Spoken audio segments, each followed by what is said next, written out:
নমস্কার বন্ধুরা, নলেজ কাল্টিভেটারে স্বাগত। আমি সুদীপ ঘোষ শুরু করছি আজকে ক্লাস, যেখানে পড়ার সাথে হাসি ফ্রি। আজকে একটি গুরুত্বপূর্ণ বিষয় নিয়ে আলোচনা করব, যা আমাদের কম্পিটিটিভ এক্সামের কারেন্ট অ্যাফেয়ার্সে, বিশেষ করে মিসলেনিয়াসের জিকে টপিকের জন্য ইম্পর্টেন্ট। তার সাথে আমাদের সকলের জানা উচিত, কারণ আজকের টপিকটি নিয়ে কিন্তু আমাদের দেশের এবং রাজ্যের রাজনীতি আজ উত্তাল। কারণ সংসদে পাস হয়েছে ওয়াকফ বোর্ড অ্যামেন্ডমেন্ট বিল, সেই নিয়ে কিন্তু তর্ক বিতর্ক চলছে, কেউ সাপোর্ট করছে, কেউ বিরোধিতা করছে। সেই নিয়ে আজকের আমাদের video, Waqf board bill in parliament, অর্থাৎ ওয়াকফ বোর্ড সংশোধনী বিল। আজকের ভিডিওতে থাকছে এই নিয়ে কি খবর আছে, ওয়াকফ কি, ওয়াকফ বোর্ড কীভাবে চালিত হয়, এই বিলে কি সংশোধনী আসছে, এই বিলে কি কি পরিবর্তন হতে চলেছে, এর সুবিধা কি, এর অসুবিধা কি, সত্যিই কি ভারতবর্ষে ওয়াকফ বোর্ড ব্যান হতে চলেছে, তাও দেখে নেব। ভিডিও শুরু করার আগে, এটি একটি শিক্ষামূলক ভিডিও। এই ভিডিওর কোনো অংশে হিংসা ও রাজনৈতিক এবং সাম্প্রদায়িক বিদ্বেষ অন্তর্ভুক্ত নেই। তবু ভিডিওর কোনো অংশ বিতর্কিত মনে হলে সেটি অনিচ্ছাকৃত এবং তার জন্য ক্ষমাপ্রার্থী। এখন ভিডিওটি পুরোপুরি দেখুন, আর এই রকম কারেন্ট অ্যাফেয়ার্সের ভিডিও বাংলাতে জানতে চ্যানেলটি সাবস্ক্রাইব করে পাশে থাকুন। ভিডিও শুরু করার আগে আমরা একই বৃন্তে দুইটি কুসুম, হিন্দু মুসলমান, মুসলিম তার নয়নমণি, হিন্দু তাহার প্রাণ। আমাদের দেশের মধ্যে যত হিন্দু, মুসলিম, শিখ, খ্রিস্টান, বৌদ্ধ, জৈন, যত এই যে বিভিন্ন ধর্মের মানুষ বসবাস করে, এই সমস্ত মানুষের মধ্যে যত সাম্প্রদায়িক সম্প্রীতি বা বন্ধুত্বের সম্পর্ক বা ভ্রাতৃত্বের সম্পর্ক অটুট হবে, তবেই কিন্তু আমাদের দেশ উন্নতি ঘটবে, আমাদের রাজ্যের উন্নতি হবে। ধর্মীয় হানাহানি কিন্তু আমাদের দেশের উন্নতি করতে পারে না, আমাদের দেশের উন্নতিকে বাধা দেয় বা দেশকে পিছিয়ে নিয়ে যায়। তাই ধর্মীয় হানাহানি বন্ধ হোক, সাম্প্রদায়িক সম্প্রীতি রক্ষিত হোক। এখন আজকের ভিডিও। পার্লামেন্টে সরকার পক্ষ ওয়াকফ বোর্ড বিলকে টেবিল করেছে এবং ওয়াকফ বোর্ড বিল কিন্তু পাস হতে চলেছে এবং এটি আইনে পরিণত হবে। আর এই বিলকে তুলে ধরছে কে? সরকার পক্ষ এর সমর্থনে। আর অন্যদিকে বিরোধীরা এই বিলের বিরোধিতা করছে। সেই নিয়ে কিন্তু রাজ্য জুড়ে, দেশ জুড়ে একটা বিতর্ক তৈরি হয়েছে। অনেকে কিন্তু এর বিরুদ্ধে প্রতিবাদ করছে। এখন এই বিল সম্পর্কে আমরা দেখব। তার আগে আমরা দেখে নিই এই ওয়াকফ জিনিসটা কি। আমরা প্রায় শুনে থাকি যে ওয়াকফ বোর্ডের নাকি প্রচুর সম্পত্তি আছে, এই ধর্মতলায় সম্পত্তি আছে, আমাদের ময়দানের কাছে সম্পত্তি আছে, বা বিভিন্ন জায়গায় সম্পত্তি আছে। এখন সেই ওয়াকফটা আমরা জানবো। মেনলি ওয়াকফ হলো মুসলিম ধর্মের মানুষের মধ্যে একটি ধর্মচারণ। যাদের অনেক সম্পত্তি আছে, তারা তাদের সম্পত্তি, সে বাড়ি কিংবা জমি, মুসলিম ধর্মের মানুষের উন্নতির জন্য, ওয়েলফেয়ারের জন্য তারা দান করে যায় আল্লাহর নামে বা ঈশ্বরের নামে। আর এটাই হচ্ছে ওয়াকফ সম্পত্তি। আর এই যে তারা জমি দান করে যাচ্ছে, বাড়ি দান করছে, সেটাকে কাজে লাগানো হয় মুসলিম ধর্মের মানুষের বিভিন্ন ক্ষেত্রে উন্নতির জন্য, বিশেষ করে ধর্মীয় উন্নতির জন্য। সেখানে ধর্মীয় মসজিদ তৈরি হতে পারে, কিংবা সেখানে কবরখানা তৈরি হতে পারে, দরগা তৈরি হতে পারে, কিংবা মুসলিম ধর্মের মানুষের জন্য হসপিটাল তৈরি হতে পারে, কিংবা সেখানে স্কুল তৈরি হতে পারে মুসলিম ধর্মের মানুষের জন্য। মেনলি এই ওয়াকফ সম্পত্তি কোনো একজন মুসলিম ব্যক্তি, সহৃদয় ব্যক্তি, তিনি এটি দান করেন এবং সেটি কাজে লাগে মুসলিম ধর্মের মানুষের জন্য। আর একবার যদি এই সম্পত্তি দিয়ে দেওয়া হয় বা দান করে দেওয়া হয়, সেটা কিন্তু আর কখনোই ফেরত পাওয়া যায় না। মেনলি আমাদের দেশে যে সমস্ত ধনী মুসলমানরা ছিলেন বা জমিদার ছিলেন, নবাব ছিলেন, তারা তাদের সম্পত্তি এই ওয়াকফের নামে দিয়ে গেছে। কিংবা অনেক ব্যক্তি যাদের সন্তান ছিল না, তারাও কিন্তু তাদের সম্পত্তি ওয়াকফের নামে দিয়ে গেছেন। এমনকি অনেক মুসলিম ব্যক্তি ছিলেন যারা দেশভাগের পরে তাদের এই বাড়ি ঘর সম্পত্তি ছেড়ে পাকিস্তানে চলে গেছিলেন, তাদের সম্পত্তিও কিন্তু এই ওয়াকফ বোর্ডের আন্ডারে চলে গেছে। তাই ওয়াকফ বোর্ড সারা ভারত জুড়ে এখন বিপুল সম্পত্তির অধিকারী। এমনকি ভারতীয় রেলের পরেই ভারতীয় আর্মির যে সম্পত্তি আছে, সেই রকমের কিন্তু সম্পত্তি আছে এই ওয়াকফের আন্ডারে। মেনলি সারা ভারত জুড়ে প্রায় 9.4 লক্ষ একর সম্পত্তি আছে, বিশেষ করে জমি আছে ওয়াকফের আন্ডারে, যার অর্থনৈতিক মূল্য যদি আমরা হিসাব করি তা হবে প্রায় 1.2 ট্রিলিয়ন ভারতীয় মুদ্রায়, অর্থাৎ বিপুল সম্পত্তি। কিন্তু এই যে ওয়াকফ বোর্ডের সম্পত্তি, বিপুল সম্পত্তি, যা মুসলিম মানুষের ওয়েলফেয়ারের জন্য ব্যবহার হওয়ার কথা ছিল, তার কিন্তু একটা বিরাট বড় অংশ সেটি মিসইউজ হচ্ছে। যেহেতু এত সম্পত্তির কোনো দেখভাল ঠিকঠাক হচ্ছে না বা মনিটরিং বা মেনটেন ঠিকঠাক হচ্ছে না, তাই অসাধু অনেক ব্যক্তি আছে তারা এই সম্পত্তির ওপরে জবরদখল করে নিচ্ছে, বিক্রি করে দিচ্ছে, দোকান বসিয়ে দিচ্ছে বা তার উপরে ব্যবসা করছে। অর্থাৎ যে সম্পত্তি উচিত ছিল মুসলিম মানুষের উন্নতির জন্য ব্যবহার হওয়ার, তা কিন্তু হচ্ছে না, অসৎ ব্যক্তি দ্বারা সেটি ব্যবহৃত হয়ে আসছে। এখন ওয়াকফ বোর্ড কি? এই যে সারা ভারতবর্ষে এত সম্পত্তি আছে যেটা হচ্ছে ওয়াকফ সম্পত্তি, সেই সম্পত্তি রেগুলেট করা, মেনটেন করা এবং সেই সম্পত্তি নিয়ে কোনো ডিসপুট হয়ে গেলে কিংবা বা কোনটি ওয়াকফ বোর্ডের সম্পত্তি হবে তা ঠিক করার জন্য যে সংস্থাকে দায়িত্ব দেওয়া হয়েছে সেটা হচ্ছে এই ওয়াকফ বোর্ড। এদের হাতে কিন্তু প্রচুর ক্ষমতা আছে। কোনো একটি সম্পত্তিকে এটা কিন্তু ওয়াকফ বোর্ডের সম্পত্তি হিসাবে দাবি করতেই পারে। আর এই ওয়াকফ বোর্ডলে কিন্তু শেষ কথা। এখন ওয়াকফ বোর্ড সেন্ট্রালে একটা কাউন্সিল আছে, আবার আমাদের রাজ্যেও কিন্তু ওয়াকফ বোর্ড আছে এবং ওয়াকফ বোর্ডের মেন কাজ হচ্ছে এই সম্পত্তি নিয়ে আইন বিষয়টি দেখাশোনা করা বা আইনি জটিলতা হলে সেটি তাদের আইনি লড়াই করা। ওয়াকফ বোর্ডের যারা সদস্য হন তারা কিন্তু সকলেই মুসলিম ব্যক্তি। মেনলি সরকার থেকে এই কোনো মুসলিম ব্যক্তিকে এই বোর্ডের সদস্য হওয়ার জন্য নমিনেট করা হয় কোনো মুসলিম অফিসারকে যারা আইন সম্পর্কে জানে। তার সঙ্গে থাকে কোনো মুসলিম এমপি, কোনো মুসলিম এমএলএ, হাইকোর্টের বার কাউন্সিলের কোনো ব্যক্তি যিনি মুসলিম তিনিও কিন্তু এই বোর্ডের সদস্য হন। তবে কোনো নন মুসলিম ব্যক্তি কিন্তু এই বোর্ডের সদস্য হতে পারেন না, এমনকি মুসলিম মহিলাও কিন্তু এই বোর্ডের সদস্য হতে পারেন না। এটাই কিন্তু এখন পর্যন্ত হয়ে এসছে। এখন ওয়াকফ বোর্ড বিল, এই যে স্বাধীনতার সময় অনেক মুসলিম ব্যক্তি যারা নিজেদের বাড়ি সম্পত্তি ছেড়ে পাকিস্তানে চলে গেছিলেন, তাদের সম্পত্তি পড়েছিল, সেই সম্পত্তি নিয়ে একটা জটিলতা দেখা দেয় এবং বিভিন্ন মুসলিম সংগঠন তারা কিন্তু এই সম্পত্তি উদ্ধার করার জন্য একটা দাবি তুলে। তারপরে সরকার 1954 সালে ওয়াকফ বোর্ড বিল পাস করে নতুন আইন আনে। পরবর্তী ক্ষেত্রে 1995 সালে সরকার নতুন একটি বিল আনে এই ওয়াকফ বোর্ডের সম্পত্তিকে মেনটেন করার জন্য। সেখানেই কিন্তু এই ওয়াকফ বোর্ডকে তারা বিপুল ক্ষমতা দেয়। ওয়াকফ বোর্ড সম্পত্তি নিয়ে কোনো ডিসপুট দেখা দিলে বা কোনটি ওয়াকফ বোর্ডের সম্পত্তি হবে সেটা নির্ণয় করার জন্য বা ক্লেম করার জন্য এই ওয়াকফ বোর্ডকে একচ্ছত্র ক্ষমতা দেওয়া হয়। বর্তমান সরকার 2024 সালে প্রথম ওই 1995 সালের বিলকে সংশোধন করার জন্য পার্লামেন্টে ওয়াকফ বোর্ড বিল উপস্থাপিত করেন। সেখানে কিন্তু বিরোধীরা ব্যাপক বিরোধিতা করেন এবং স্পিকার তিনি কিন্তু কি করেন, এই বিলকে সংশোধন করার জন্য বা মডিফাই করার জন্য জেপিসিতে জয়েন্ট পার্লামেন্টারি কমিটিতে এই বিল পাঠান। এমনকি জয়েন্ট পার্লামেন্টারি কমিটিতে যখন এই বিলকে মডিফাই করা হবে নিয়ে আলোচনা হয় তখনও কিন্তু সরকার ও বিরোধী পক্ষের মধ্যে বিরাট সংঘাত দেখা দেয়। পরবর্তী ক্ষেত্রে কিছু মডিফাই করার পরে সরকার পক্ষ আবার এই বিলটিকে লোকসভায় উত্থাপিত করেছে, রাজ্যসভাতে উত্থাপিত করবে। সহজেই তাদের কাছে ক্ষমতা আছে বা মেজরিটি আছে এই বিলকে পাস করার। আর এই বিলকে পাস করার পরে কিন্তু রাষ্ট্রপতির কাছে সাইন হয়ে গেলেই এই বিল আইনে পরিণত হয়ে যাবে। অনেক মুসলিম সংগঠন আছে তারাও এই বিলকে বিরোধিতা করছে, এমনকি বিভিন্ন হিউম্যান রাইট কমিশন, এমনকি কিছু যে নন পলিটিক্যাল অর্গানাইজেশন আছে তারাও কিন্তু বিরোধিতা করছে। এখন এই বিলে কি পরিবর্তন হতে চলেছে সবথেকে গুরুত্বপূর্ণ। মেনলি আগে যে বিল ছিল বা আইন ছিল সেখানে ওয়াকফ বোর্ডকে কিন্তু একচ্ছত্র ক্ষমতা দেওয়া হয়েছিল যে কোনটা ওয়াকফ বোর্ডের সম্পত্তি ঠিক করবে কে, এই ওয়াকফ বোর্ড। ওয়াকফ বোর্ড বলে দিলে কিন্তু সেইটা ওয়াকফ বোর্ডের সম্পত্তি হয়ে যাবে। সেটাই কিন্তু পরিবর্তন হতে চলেছে।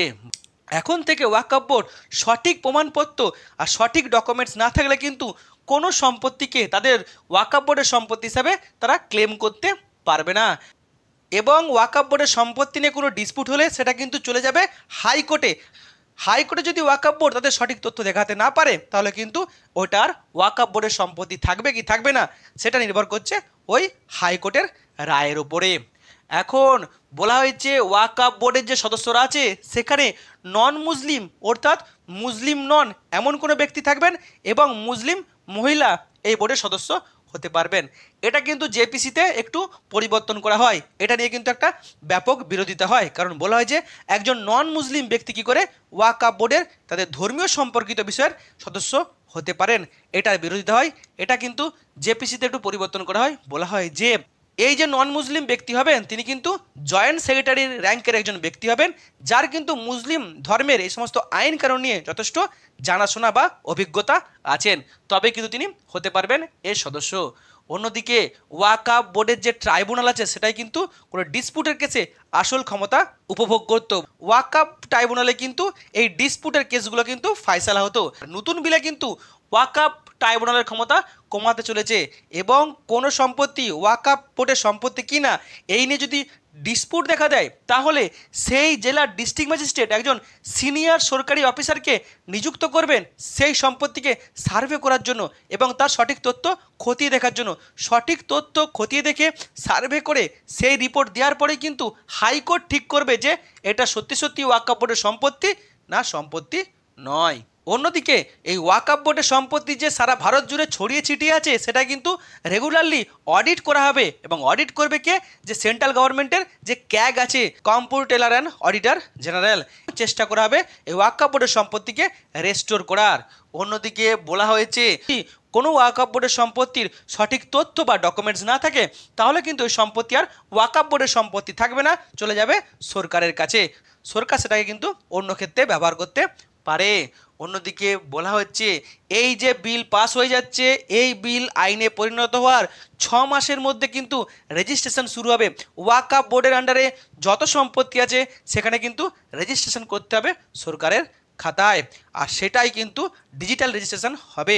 এবং 6 মাসের মধ্যে যদি সঠিক তথ্য দিয়ে রেজিস্ট্রেশন করা না হয় তাহলে কিন্তু ওই সম্পত্তি ওয়াকফ বোর্ডের সম্পত্তি থাকবে না, সরকারের খাতায় চলে যাবে। সরকার সেটাকে অন্য কোনো পারপাসে ব্যবহার করতে পারে। এখন এই যে বিল পাস হয়েছে বা পরিবর্তন হতে চলেছে তার অ্যাডভান্টেজ কি? মেনলি প্রধান অ্যাডভান্টেজ হচ্ছে সারা ভারত জুড়ে প্রচুর ওয়াকফ বোর্ডের সম্পত্তি আছে। ওয়াকফ বোর্ডের সম্পত্তির আসল উদ্দেশ্য ছিল কি, মুসলিম মানুষের ওয়েলফেয়ারের জন্য ব্যবহার করা হবে। আদতে বেশিরভাগ সম্পত্তি কিন্তু মুসলিম মানুষের ওয়েলফেয়ারের জন্য ব্যবহৃত হচ্ছে না।